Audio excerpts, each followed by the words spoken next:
Welcome, everyone. And not only are you listening to The Lion's Den, where our panel will discuss national, state, and local topics from a biblical perspective and application, but now we have moved into the 21st century. You are now viewing us.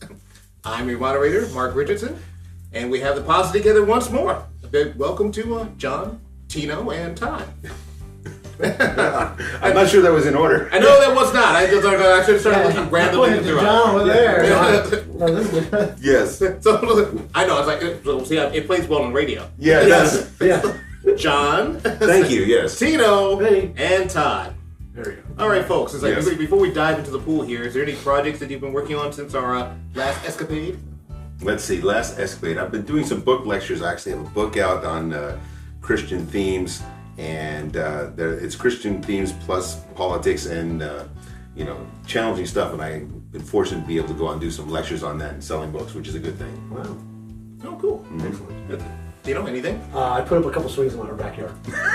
So. Like labor is good in this economy. Yes, it is. Labor is good. Anything for you, Mr. Shue? Nothing special. Just watching stock charts and enjoying myself. That's good. Oh, right on. Also an important function. Yes. Yes. So, I myself have been, I guess, quote unquote, gainfully employed and basically just getting ready for the holiday season. Yes. So, of course, Black Friday is almost upon us. So, of course, I'll be sleeping in. Can we say that? you're right. It's like, well, the NAACP isn't watching this, so we're good. Oh, and by the way, it's like you don't see him, but he is dutifully working behind the camera to help us do this. Eric Michael Cap. He's back there somewhere. G'day. Cool. So, as always, here is our disclaimer. What we wish to impress upon the viewer is this is not a partisan bashing session. What we're going to do is present current issues affecting the country, then apply the Bible to those issues to chart out the course we can follow as a country. Our goal is to keep the discussion lively, thought-provoking, and with a bit of levity as well, Indeed. without being disrespectful to the overall situation. So, are you guys ready to dive in? Rock and roll. Check. So one of the things that makes me proud to host this is that we refuse to shy away from the hot button issues. Yes. Because we feel that without honest discourse, we can have no exchange of ideas. Right, so what do we have today? There it is, folks. God and guns. Oh my. Oh dear. Yes, we're in trouble now. I thought it was, is ketchup a vegetable? I think something totally different. Oh well. I'll adjust. I know you and your Department of Agriculture manifesto. Yes, you do. For shame, sir. For Okay. shame. Or what does the Bible have to say about the Second Amendment?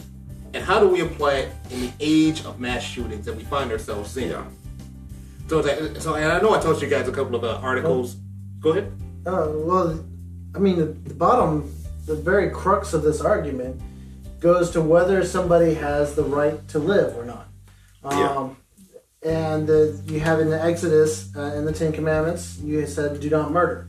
In that simple statement, it says that God has given every one of us the right to live, that no one can take away somebody else's life.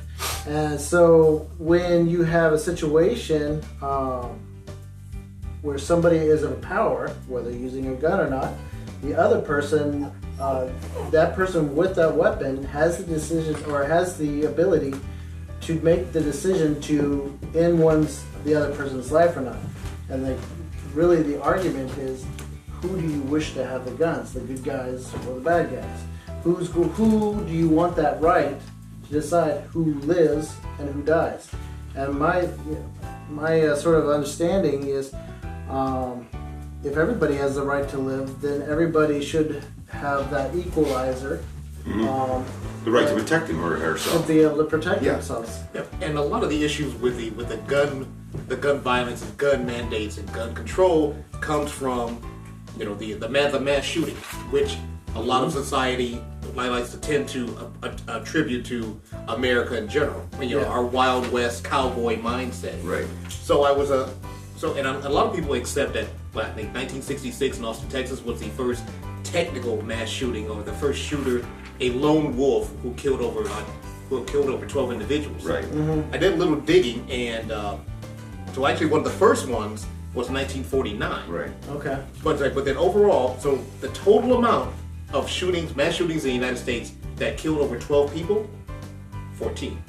Since 1949. Since 1949. Okay. There were a couple of shootings before that didn't reach that, at least that 12th number, but Yeah. for the most part, a lot of the mass shooting mindset Yeah. came from the idea of automatic weapons becoming more prevalent. Right. It's like mass produced, I should say. Yeah. Well, and I think I was going to talk about this a little later when we started getting into the specifics of the Constitution and our relationship with our government, but I wanted to hit on something that Todd said, which is inherent in this is the topic of self-defense. Yes.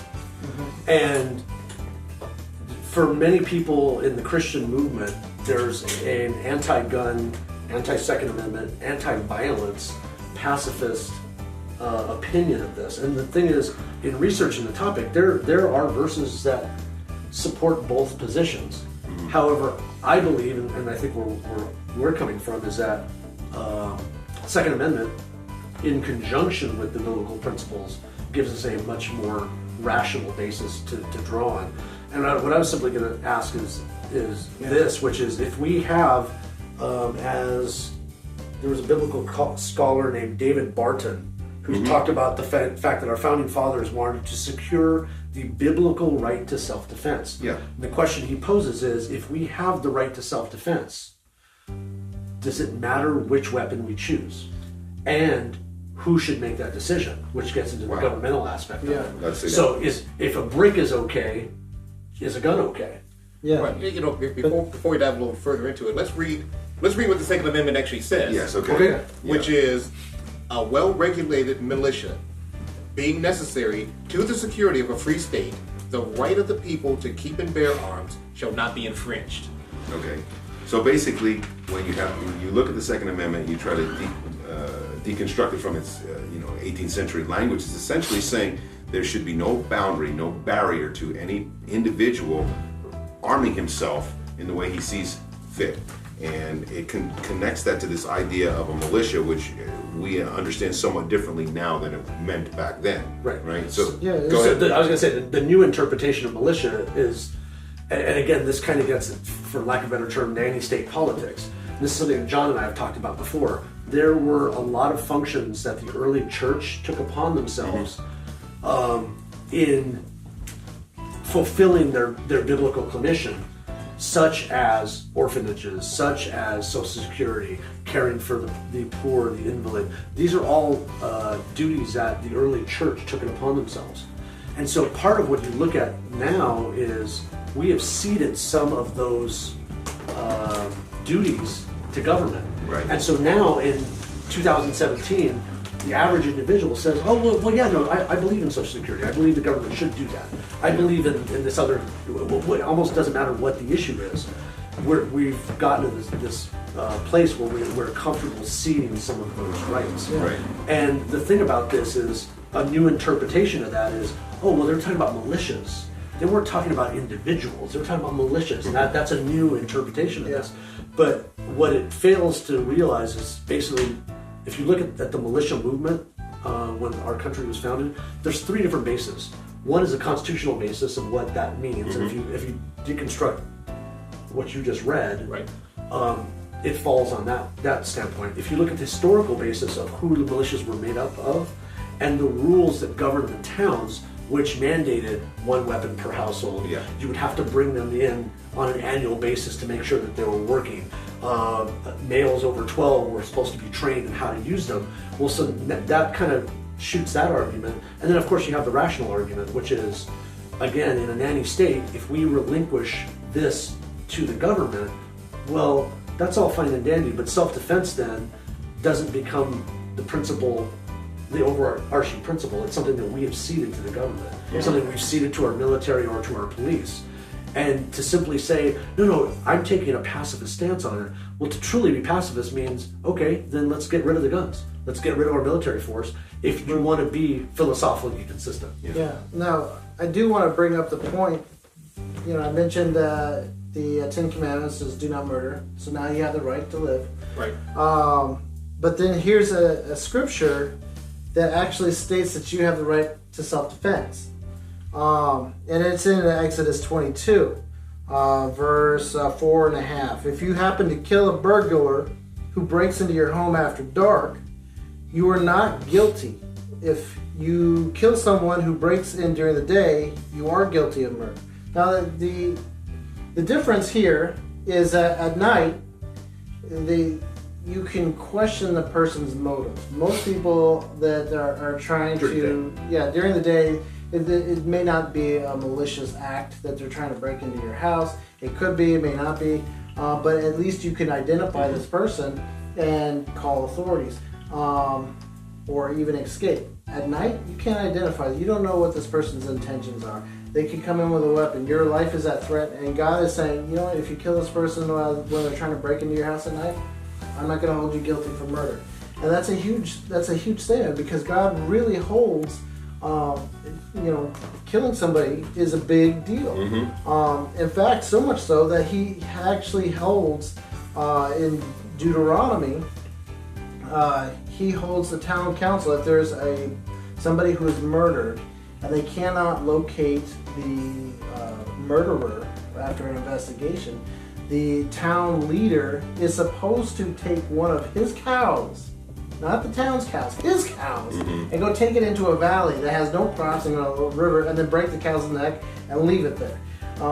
Meaning that it was like, obviously after time, if these murders keep happening, the town leader is going to go broke. Right. So it puts it in his financial interest to protect the people, the citizenry of his town, and to find the culprits or the murderers of these victims. So it puts the stake or the responsibility upon the leaders. God sees value in human life, and He wants the town leaders to kind of have that same sort of connection. Like each person is valuable, and so much so that he's going to go bankrupt if he continues to allow the murdering to happen unaccounted for. But the point in Exodus that I was just showing is you have the right to self-defense. And it's so much. It's funny is that when you read about when Jesus is being arrested in the New Testament, It's Luke 22. Peter pulls out a sword and cuts off one of the guard's ears. Yeah.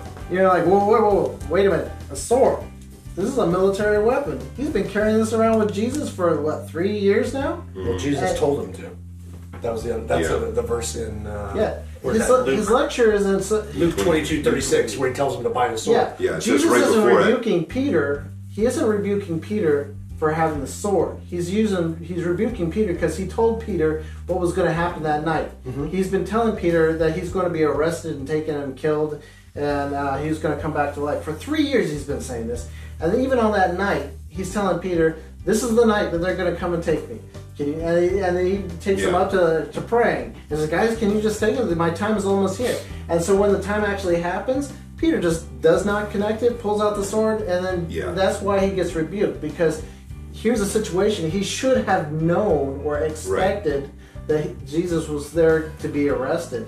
And that it was not necessary to use the sword in that situation. It wasn't being rebuked for having the sword. It was his action that was outside of what God had intended for that event to be. Well, and a lot of Christians, there's this belief that says that Christian ethics state that because we are made in God's image, that all life is sacred, which again belies the argument of do we possess the ability for self-defense.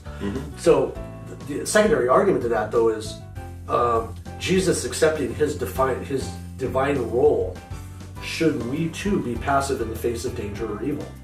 I don't think so. And for Second Amendment supporters are like, Jesus, there was I hate to use this word, but preordained ministry. He allowed himself to be killed. Right. And that is a different thing than we as believers. But there was a purpose behind it. There was a requirement of a sacrifice of a lamb. Right. It was set up in earlier on in the Bible in Exodus when they were leaving Egypt. There was a sacrifice. It happened in Adam and Eve time when Jesus the whole forecast or prediction that the son of the wife or the son of Eve was going to be a part of all of this, and so Jesus' role there was he had to die Yes. in order for our sins to be forgiven. And so this isn't an argument about whether you have the right to self-defense or not self-defense. Any other situation,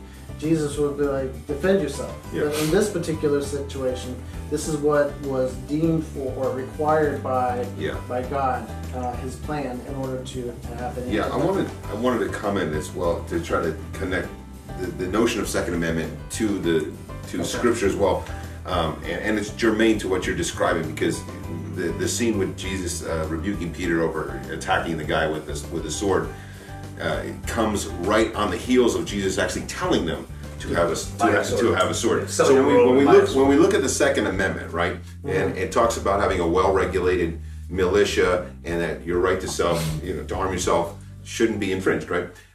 In that 18th century context, when they're writing, a militia essentially was the local townspeople having a weapon, and in the event that they needed self-protection, to use that weapon, and if there was some sort of tyrannical force, a government or an invasion force coming along, you'd have to gather up all the guys in the town and bring those weapons together to defend the town.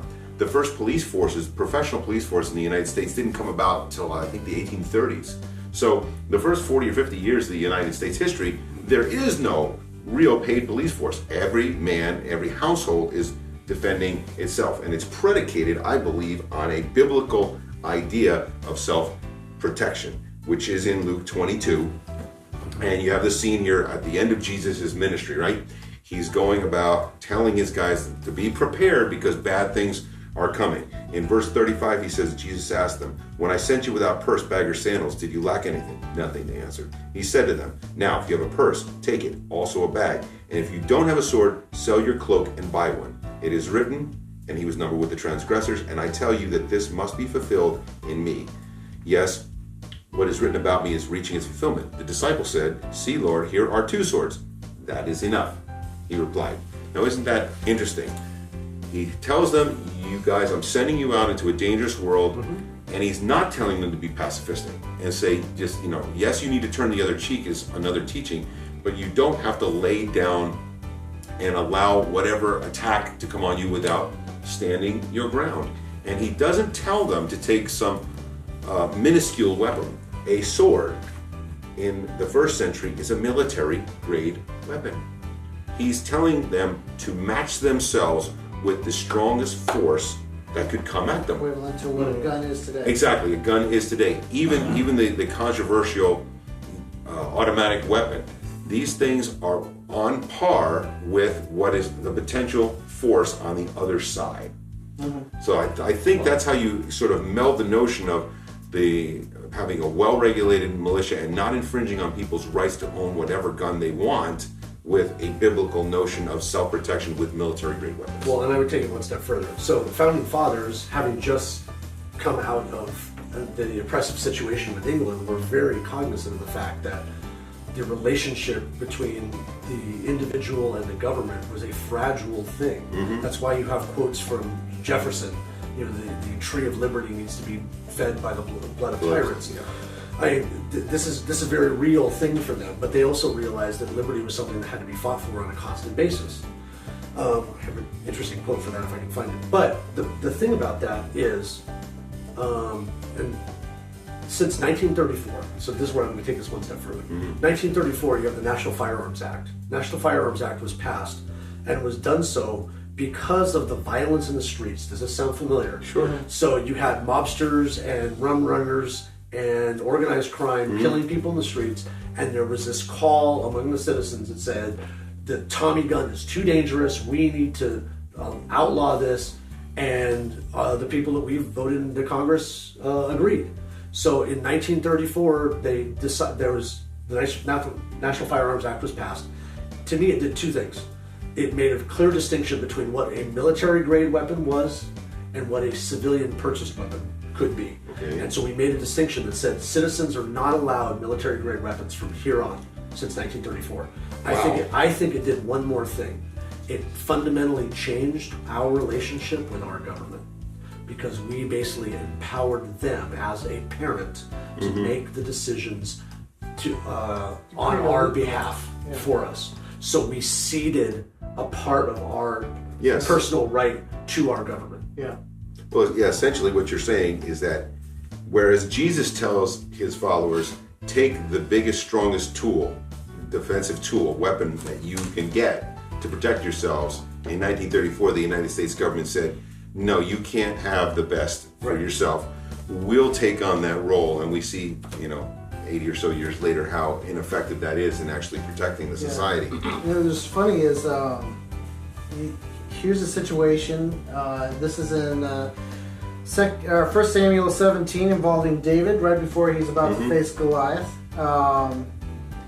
Goliath has been ranting at the Hebrews, and they've been sort of running scared. Right. The challenge is to send down a champion. David takes on that burden. He's brought before Saul. He tries to put on, Saul dresses up in a heavy armor, a heavy shield, and a heavy sword, and he's like, oh, this is just too much. It's not something he was used to, so he let it all go. And he explains to Saul, but David told him, Your Majesty, I take care of my father's sheep. What's interesting is when Samuel came looking for David, David was the youngest of his brothers, and he was already out in the field taking care of his sheep. He's probably, 13 years old. Kind of a small little dude. And not, 13-year-olds definitely don't have the muscle development of an older male. So there's also big difference in physique, strength. And so he's been doing this since he was a kid. And when one of them is dragged off by a lion or a bear, wait, what? A lion or a bear? Okay, I don't know about you, but I've seen a bear. Bears are big. Yes. And a 13-year-old is not going to scare a bear. A 13-year-old is going to look like a nice, yummy steak. Yeah. But David says he goes after it and beats the wild animal until it lets the sheep go. And if the wild animal turns and attacks, David goes on, if the animal turns and attacks me, I grab it by the throat and I kill it. Sir, I have killed lions and bears. That way I can kill this worthless Philistine, and he shouldn't have made fun of the army of the living God. And the Lord rescued me from the claws of the lions and the bears, and he will keep me safe from the hands of the Philistine. And then what does he do? He straps on his little sword AR-15. No. and a slingshot with 5 stones. Yeah. It's Peter A. Luger. Yeah. And the interesting thing is the weapon that he takes Goliath down is the slingshot, Yeah. the long distance ranged weapon Yep. that is capable of slinging a rock so powerful it is equivalent to actually being shot by a bullet. Yeah. What we see here is young David has been used to using weapons since he was a young kid. Yeah. And what it did was the weapons he used and became proficient in, that slingshot, and the shepherd's staff, they are equalizers. Right. You have a bear and you have a lion. I don't know about you, but lions can be pretty big cats. Sure. And so can bears. And a 13-year-old is not is not strong enough to physically fight off a lion or a bear without the proper tools. And that's what a gun does. It equalizes. When you have women that get assaulted by men, a great equalizer in that situation, because most women don't have the physique to a 250-pound guy. Right. You put a gun in the woman's hand, and she stands a chance. It's an equalizer. It helps her to be able to defend her life, because she has the right to live too. And that's what weapons are. They're tools. Well, and the thing about that, though, is there's a couple of different arguments. So even among those that support gun control, they're saying, look, I'm not against hunting. I'm a hunter myself. I'm not against owning guns. I own a gun. And I've heard this argument time and time again. The self-defense argument is pretty poignant, especially in, we have rising crime rates. But to me, it goes back to what John was saying in terms of tyranny of our own government. Because if we've, as again, National Firearms Act, if we've made the distinction of who can own what, then we've also opened the door to tyranny. Yes. And so I think the self-defense argument, most people I think can accept that on a rational basis, ironically, the ones that can't seem to be Christians, and where it comes in is the turn the other cheek concept. Yeah. And so I was looking this up. There was a Matthew 5:38-39, turn the other cheek. The crux of the text is not pacifism, but it was ignoring an insult. And where it comes in is there a Christian apologist named James Porter Moreland. Wait, no, that's not it. What they were talking about is when it says turn the other cheek, in the Greek, the word is rapizo, which refers to a sharp slap or given an insult. So when they're talking about that, they're talking about basically do not be quick to anger, do not react to the insult, but have self-control. So somehow that concept has been taken to, oh no, we're pacifists. We aren't allowed to fight back. We're not allowed to. And that's what it's been. They're taking the self-control out of your hands, and the government's making that decision. Right. So here's where the Christian apologist James Porter Moreland comes in and says to permit a murder when one could have prevented it is morally wrong. To allow a rape when one could have hindered it is an evil. To watch an act of cruelty to children without trying to intervene is morally inexcusable. In brief, not resisting evil is an act of omission. And an evil of omission can be just as evil as an act of commission. Any man who refuses to protect his wife and children against a violent intruder fails them morally. Yeah, that's really, that made me think of something. I had a discussion with a very long-standing Christian some years ago, and the theoretical question posed was, if you had a clear shot at Adolf Hitler, would you take it? Right. And unequivocally, I said, absolutely.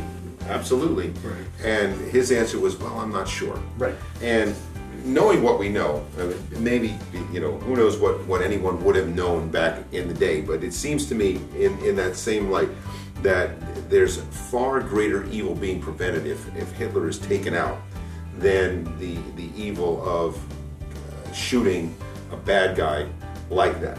And so I think the pacifistic argument runs up against the notion of doing good by standing up to evil, confronting evil. Right. Yeah, no. In fact, there's the scripture about it's in Exodus, and it talks about if suppose you own a bull that has been in the habit of attacking people, but you have refused to keep it fenced in. If that bull kills someone, both you and the bull must be put to death by stoning. Wow. So here you have a scripture describing being negligent and of one's property, and your property ends up killing something else. You're going to be held accountable, especially since you knew that it was dangerous. But it's not an excuse that stupidity is not an excuse why you can't do something to defend the life. Life is so important that here you have somebody that he needs to take it upon himself to protect the lives of other people. And if you don't do that, then you will be held accountable as if you murdered the person yourself. That's what that's all about. A lot of the gun control is predicated by fear. I mean, because for some reason, the gun control advocates refuse to accept the concept that people will go and get trained to learn how to use their weapon properly and be in a position so that they can defend themselves. For some reason, that whole idea is blocked out of their heads. Instead, they're thinking everyone's going to be a Wild West cowboy, going down to the local 5 and 10 and picking up a weapon and basically just walking around the streets, waiting for someone to insult them so they can slap leather. Right. Yeah. And to highlight that point, I'm going to go to another Christian apologist, Friedrich Nietzsche. I'm sorry. So that's a joke. Yes. For anybody watching, that's a joke. But I have a quote from him that I think actually points to this. In his work Beyond Good and Evil, he says, "There is a point in the history of society when it becomes so pathologically soft and tender that among other things it sides even with those who harm it, criminals, and does this quite seriously and honestly. Punishing somehow seems unfair to it, and it is certain that imagining punishment and being supposed to punish hurts it, arouses fear in it. It is not enough to render him undangerous. Why still punish? Punishing itself is terrible. With this question, herd morality, the morality of timidity, draws its ultimate consequence."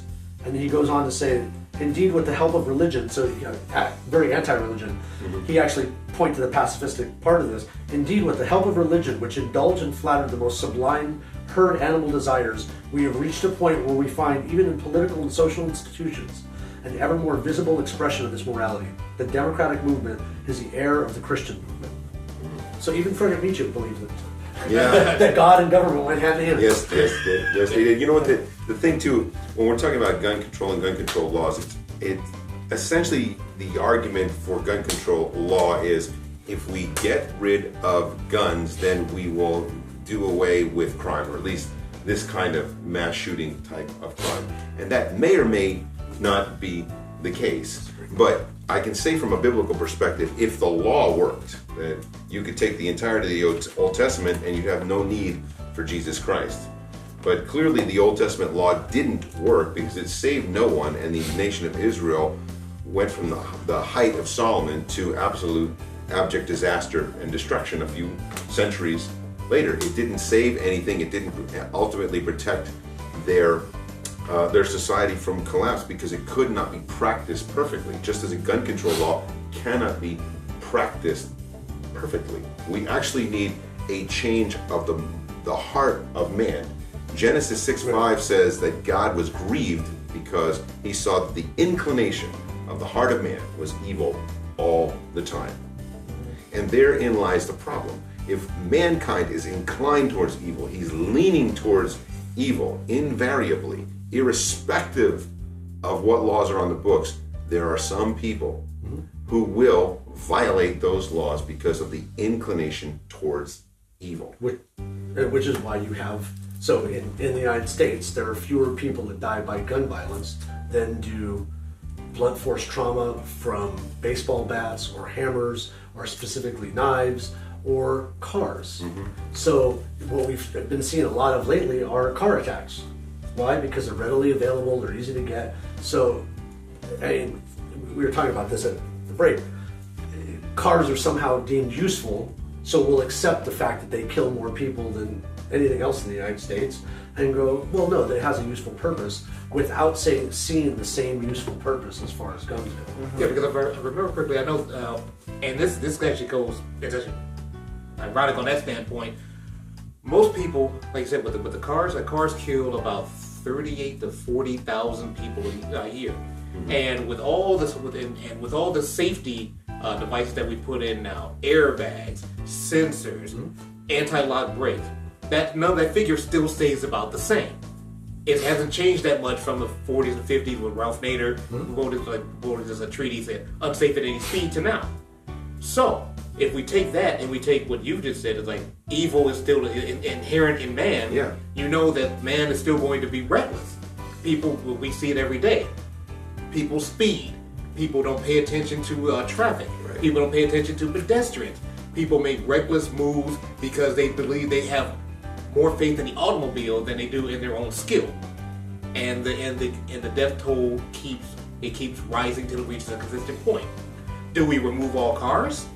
I mean, our society is based around the car. I mean, there's homes now. When driving here, if you drove past most of the homes there, what was the prominent feature? The garage. The garage, yeah. It's like, which tells everyone far and wide a car lives there. Humans are in the back. Yeah, and you know, the other thing about this is that when you're talking about protection, what was the point? Self-protection. Self-protection. I have an example. Oh, go for it. Yeah. All right. I camp. I'm a big camper. I love camping, and I love camping. I love camping up in the mountains, in the forest. We heard the bear reference earlier. Yeah. Well, yeah. Well, the bear was actually in my truck because we were idiots and left the food in the truck with the windows down. But this is not what I'm going to describe. Right. Now, when you're at a campsite, you don't. Sometimes there aren't. It's not necessarily a big campsite that, like Yosemite, has armed security guards that drive around and patrol the place like police officers. And there's a lot of people that go to Yosemite. But I don't often go to the big, flashy campsites. I go to the ones a little bit more isolated, where you don't often have cell phone service. and you're an hour and a half away from the nearest town.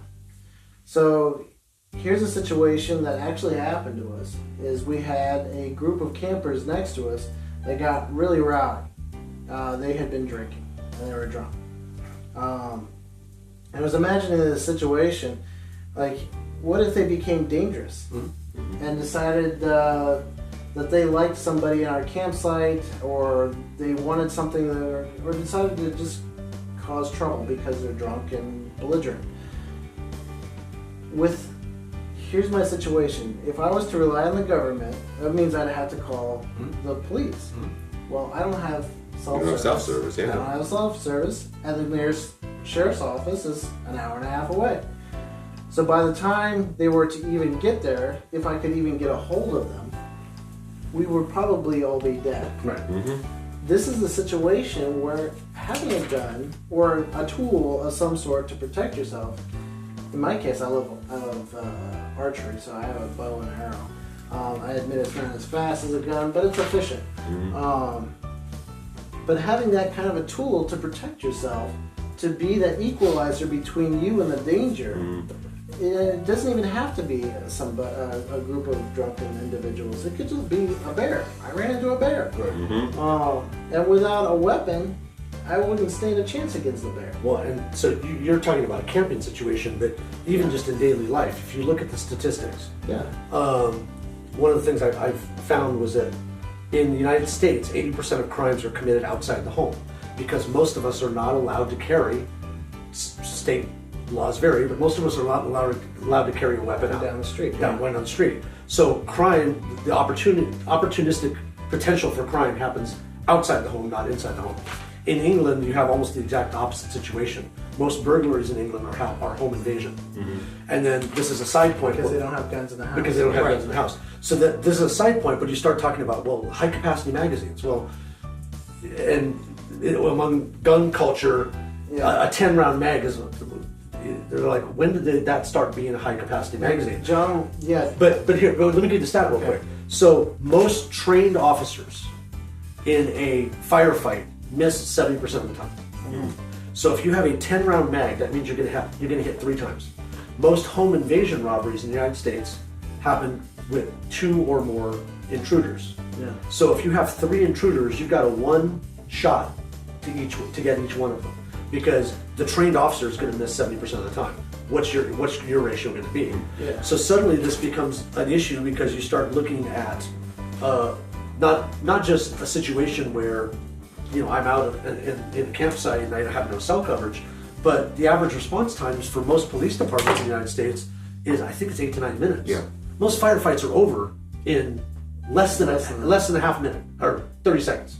So even in the best case scenario where you're dialing the phone as the home invasion is happening, there is a very good chance that without you being armed, that your family will be dead. No. Well, the argument about John Lott pointed out that the large capacity ammo clip is ridiculous, is because you can carry multiple magazines with you and just reload quickly. When you're not stressed. Or you carry multiple weapons, which has been the case in other mass shootings where the individual had more than one weapon on them. Right. Large capacity clips often jam. And in fact, there was one shooting that John Locke points out in his book, War on Guns. It actually prevented him from killing more people because his gun jammed, because the spring faltered in the large capacity magazine. So That has more to do with upkeep, though. Yeah. I mean, so if you're a trained gun owner, shoot regularly, and you know what to look for, you should be able to keep your clips in working shape, so such that you don't have those kind of problems. So I mean, that's.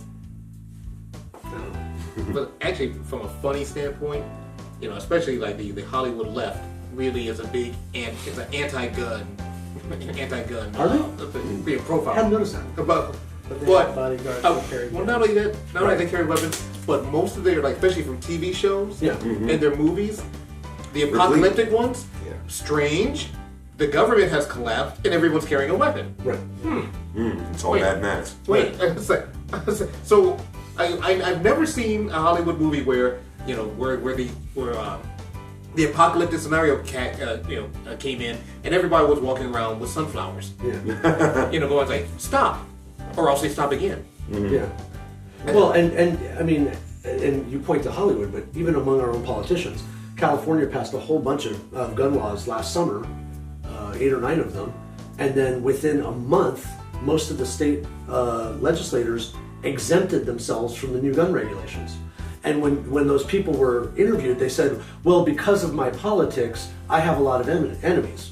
Okay, so you're allowed to either carry a gun or protect hire yourself. a bodyguard, to but protect me, the common yourself. citizen, I can't do that. Yeah.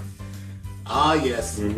Sacramento. Yeah. Making the world safer for all. Which probably brings us to California. Now it's like no. Usually, folks, we usually do what's called the California Minute, which is we usually take 3 to 5 minutes to talk about what's going on in the Golden State. He wants Golden State. If you call it, more like 10 state. 10 state. No, Tarnished. No, more Tarnished like the aluminum foil state. Pyrite. Pyrite. Fool's gold. Yeah. So this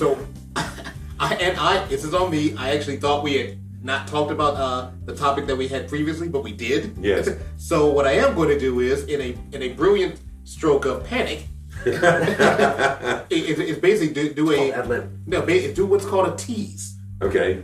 Because what's going to happen is, just to let you guys know, we're coming up on December. We're coming up on the not the holiday season. We're coming on Christmas. It's Christmas. Yes. Christmas. Christmas. I'm saying it. If you don't like it, I'm sorry. Too bad. Happy Christmas. So what we're doing is we're going to take a chance to review all the fantastic things that's happened in Sacramento over the past year. Oh. Now, folks, I know you're encouraged by that, and you're happy because you've seen all the magnificent things that our state has done to help you, the individual, thrive in this economic climate. Yes. Like, for example, the 12-cent gas tax that has just been passed recently. Yes, I I'm feeling have it. an odd question. I filled up a week after the gas tax was passed. Yes. But the station I normally go to, I paid 49 cents more per gallon. That's California A math. week later. Is that California math? That's California math. I'm like, yes, wait, yeah. 12 cents Equal 49. equal 49. I'm trying to figure out That's how that worked California out. math. It's Common Core. It's California, yeah. But I also like too the timing of that. Just to toss it out. Yes. When they passed the gas tax on November 1st, which was I don't know. They timed it perfectly with the period of time. For a lot of you who may not know, California has 2 gas seasons. They have the winter and they have the summer. And Summer blend. Yeah, the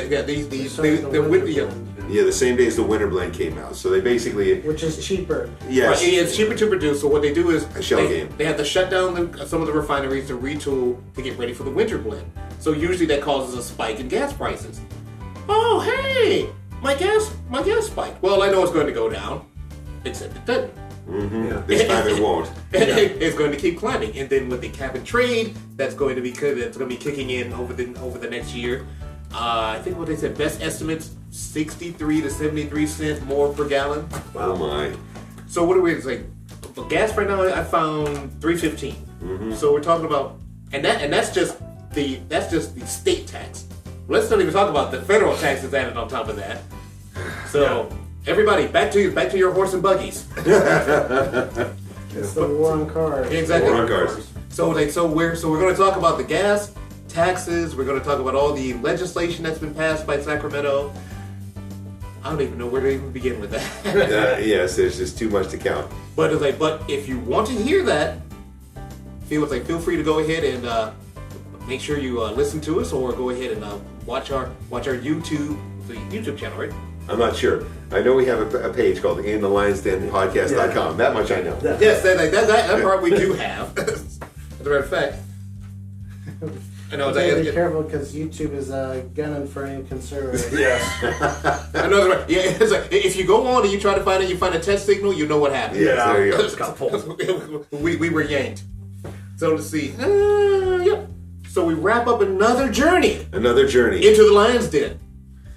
Wow, that does sound kind of like deep. That was kind of cool. Exactly. So we'll be making our presence known on social media. So stay tuned or join the email list. It's like, once again, what's that address? InTheLionsDenPodcast.com. Where you can find, like, and you can check out the podcast along with blogs from this man who's a blog fiend. Yeah. I've got a couple I just haven't posted yet. Yeah, you got to post them. Yeah. Everybody wants to know your manifesto. Exactly. Oh, I can do that. Yes. See, as you can see, I'm the moderator, so it's like these guys are the more brilliant ones. It's like That way they can label you. But as I am an Yeah. aficionado of urban planning, so I will be. You'll see blogs from me talking about just how California is messing up the ability for us to live properly as a city Yes. and unify your vehicles, unify public transportation, and making the ability to move yourself around the city a joy instead of a grind. So And you're a condor. You didn't talk about that. Yes. yes, that's true. I am one of the last existing black conservatives in California. And if you don't have a car, don't kid yourself because those gas price hikes affect Uber rates and Lyft rates and the. Wow. Metro bus rates, I'm sure, as well. Oh, Well, exactly. and the diesel tax, which was higher than the consumer tax, which is funny because diesel's a byproduct, right? So Yes. how is it that it's more expensive? And wait, what? California Magic. Yeah. California Magic? Yes, Yeah. again, California Magic. And then There wait, you go. what do most trucks run on? Diesel. Diesel, yeah. Right. So that means what cost of goods and services. That's correct. That's right. That's So, just That crazy. means you're That's gonna why be folks paying who- more in food as well. Right. Yeah. so keep that in mind, folks. When you're ordering on Amazon and your drone comes in, you wonder why your bill's a little higher. So just keep that in mind. There you go. So you can also find us on I've noticed it, Facebook. too. Yes. You can also find us on Twitter. We're not on Instagram yet, right? Not that I know of. I'm know. not the social media guy. I'm the blog writer guy. Exactly, pretty much. Oh, I guess that's supposed to be me. Wow. That's you, exactly. And then you'll see us on YouTube. So panelists. So where can the people listening or watching find you guys? Do you have any, Right here. Right here. and that, folks, is a disclaimer for our own personal safety. Yeah. There you go. Right, so that's our session. Thanks so much for listening. Looking forward to your feedback, questions, comments, and encouragement. So let's see, now I've got it straight.